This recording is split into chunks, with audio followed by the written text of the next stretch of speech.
presented by Ganesha Films Studio.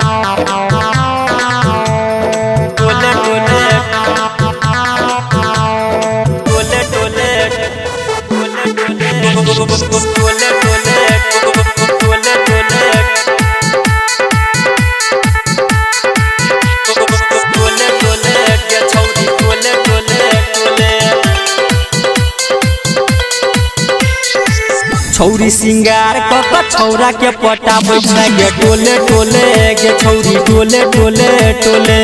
छौरी सिंगार कक छौरा के पटाबै छै तू टोले टोले गे छौरी टोले टोले टोले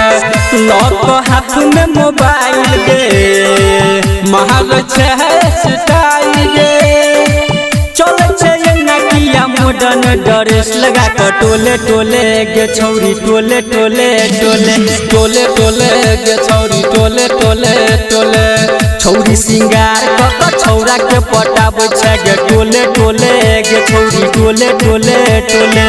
छौरी सिंगार कक छौरा के पटाबै छै तू टोले टोले गे छौरी टोले टोले टोले टोले टोले टोले टोले टोले टोले गे छौरी टोले टोले टोले फेर लवली तू लगा के अपना मुंह के गे चमका के चले छै नकिया गे छाती के तनका के चले छै नकिया छाती के तनका के फेर लवली तू लगा के अपना मुंह के गे चमका के चले छै नकिया गे छाती के तनका के महल छी मुस्कान गे लौल भी की परान गे हमरा पूछे छे छौरी कर भी बवाल तू टोले टोले के छौरी टोले टोले टोले टोले टोले गे छौरी टोले टोले टोले छौरी सिंगार कक छौरा के पटाबै छै गे टोले टोले गे छौरी टोले टोले टोले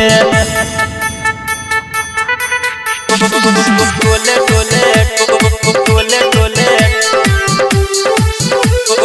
टोले टोले गे छौरी टोले टोले टोले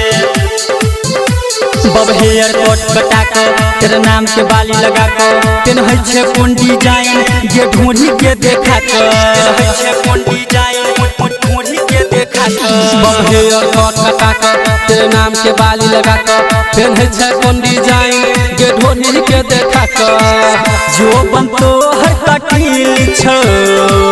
नहना बहरी नसील छो घूमै छै नकिया ठोर दुनु लाल कक टोले टोले गे छौरी टोले टोले टोले टोले टोले गे छौरी टोले टोले टोले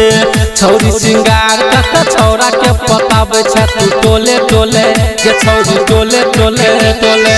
Recording by Dildar Music.